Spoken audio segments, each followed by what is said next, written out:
Hanouka Samer. Voilà, on va faire un cours pour expliquer les signes qui prouvent que le Rabbi est le roi Mashiach. Donc les signes, c'est d'après les lois, la halakha. Ilchot Melachim du Rambam, Rabbi Moshe Maïmonide. Là-bas, à la fin du Mishneh Torah, il y a les lois de discerner c'est qui est le Mashiach, parce qu'on a une mitzvah, un commandement de Dieu d'élire un roi. Et il n'y a pas de divergence d'opinion, il n'y a pas de marque loquette. C'est le seul posek halacha, et il nous dit comment savoir c'est qui le Mashiach. Donc déjà, il doit descendre de David, de la Zéra de Shlomo, de la descendance de Shlomo.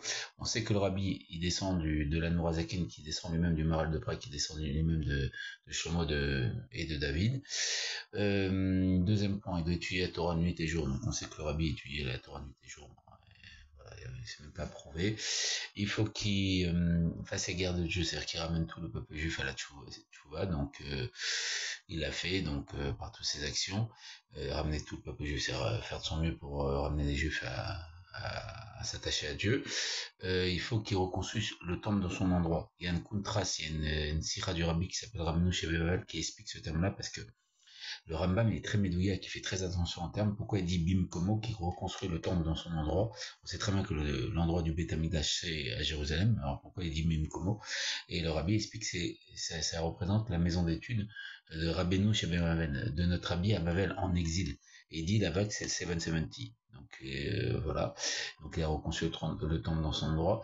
Après qu'il fasse Kibbutz Galuyot, le retour des exilés. On sait très bien que le Rabbi, il a jamais employé ce terme, excepté dans la dernière sira qu'il a prononcée, et où il dit que l'alia qui est actuellement, c'est une alia de Kibbutz Galiot.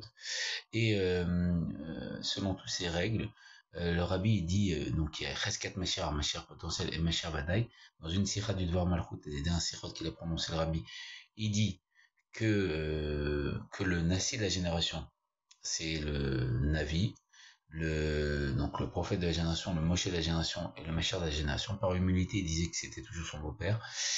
Et on sait que c'est par humilité parce que c'était lui le nouveau Nassi. Et aussi, il a dit lui-même que l'âme de son beau-père est dedans de lui. Donc s'il dit que son beau-père c'est le Moshe, le Mashiach, et le Navi, et donc ça veut dire que lui-même est le prophète de la génération, ça veut dire que lui-même c'est le Moshe, le Mashiach, le prophète de la génération. Et il a dit en plus qu'aujourd'hui le Mashiach, c'est-à-dire tous les Nessim, tous les princes de la génération, c'était le Mashiach potentiel, mais c'était un Cheskat Mashiach, un Mashiach potentiel, et si on le méritait, ben, c'était Mashiach Vadaï.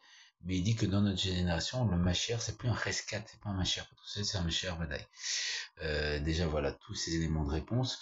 Il y a aussi que le Rabbi dit que il dit que dans son premier Mamar Batilgani, il dit que notre génération, c'est une génération même ça, intermédiaire, c'est les derniers de l'exil et les premiers de la délivrance. On sait très bien que celui qui finit l'exil et qui commence la délivrance, c'est le Mashiach.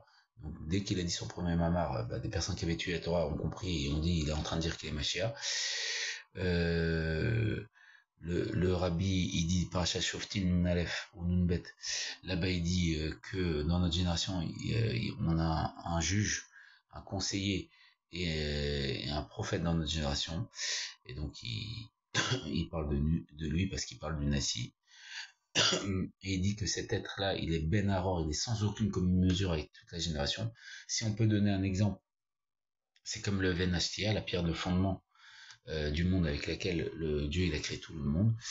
Et dans Mishpatin Nunalef Nunbet, là-bas il dit que en employant le monde Miyad, que Miyad ça veut dire tout de suite, ça représente toutes les générations. En découpant le mot, ça fait Moshe, les Rosh Tevot, les premières lettres du mot Moshe, Israël Bachem Tov et David Ameller. Et dit en parlant de notre génération, il dit le même, c'est Menachem.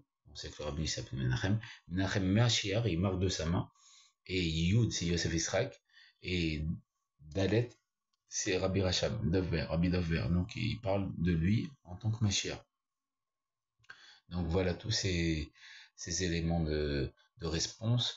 Alors sur le fait que le Rabbi est voilé, de toute façon dans le Zohar, le Ramak, le Harizal, le Abrahamanen, Daniel, il est marqué que Mashiach se dévoile, une minorité croit en lui, et après quand il se redévoile, tout le monde croit en lui. Et pendant la période, et il y a marqué que le Mashiach se voile. Et qu'est-ce qu'il fait pendant qu'il se voile? Comme il descend de David Ameler, que lui, il a tué le mal, son Yetzara, parce qu'il haït le mal.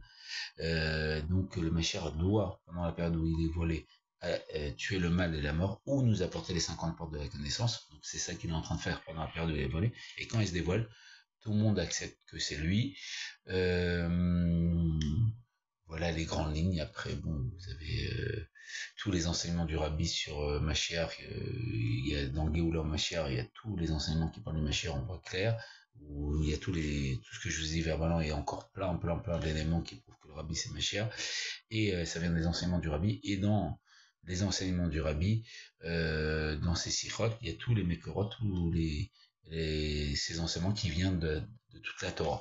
Donc voilà, selon ces éléments, voilà, on a une mise à d'élire un roi, donc on peut prendre sur nous le commandement d'élire le roi en tant que Mashiach. Maintenant, sur ceux qui disent que le Rabbi, soi-disant, entre parenthèses, est mort, bon, on sait très bien que Parachat qui dit ça, ils ont mal fait le décompte et ils ont cru que Moshe était mort et ils l'ont vu dans un cercueil, c'est Rachid qui nous dit, et c'est pour ça qu'ils ont fait le vaudeur parce qu'ils voulaient un intermédiaire pour parler avec Dieu parce qu'ils avaient peur de parler directement à Dieu parce que quand Dieu il leur a dit les deux premiers commandements ils sont morts et Dieu il a dû les ressusciter et après ils ont dit à Moshe sois notre intermédiaire et c'est pour ça que la Torah est valeur numérique 611 parce que les deux premiers commandements on les a reçus de Dieu directement et donc voilà, donc comme ça s'est passé par chaque ça, Mashiach, il a cette dimension qui se dévoile, il se voile et après se redévoile et tout le monde l'accepte.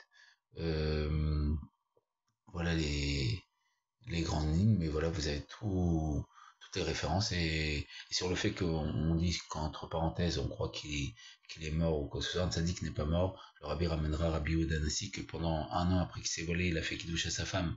Et la Gemara pose la question est-ce qu'un mort peut quitter les vivants? Et de là, la Gemara dit un tzaddik qu'il n'est pas mort. Et on sait que Gemara Sanhedrin 98 à Moudbet, là-bas il est dit que si Mashiach vient des vivants, c'est Rabbi Yehuda Nassi, s'il vient des morts, c'est Daniel. Donc il n'y a pas de problématique à ça. Et le Rabbi il dit que le Nassi de la génération, le temps d'une génération, c'est le temps d'une Nassi de la génération. Il ramènera Shimshon, que pendant 20 ans après qu'il soit voilé, Shimshon, les Philistins avaient encore peur de lui. Pourquoi? Parce que c'était encore le temps de sa génération.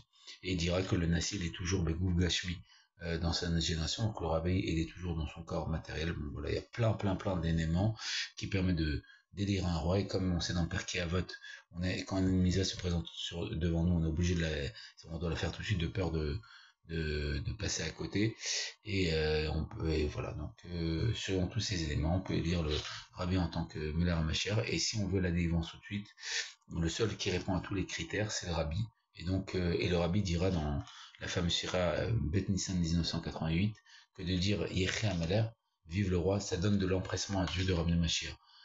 Donc, si on veut Mashiach tout de suite, celui qui répond à tous les critères, c'est le Rabbi. Et bon, on a une misère, on peut le prendre en tant que roi Mashiach et dire Yeché Amalek, ça va donner de l'empressement à Dieu de ramener Mashiach. Et voilà grosso modo les grandes lignes. Yeché Amalek, Racha Vasecha, qu'on se voit au troisième étage, Mian Mamash Amen, Ken Yeché Hatzan, avec le dévoilement du Rabbi, Hashem, que des bonnes choses.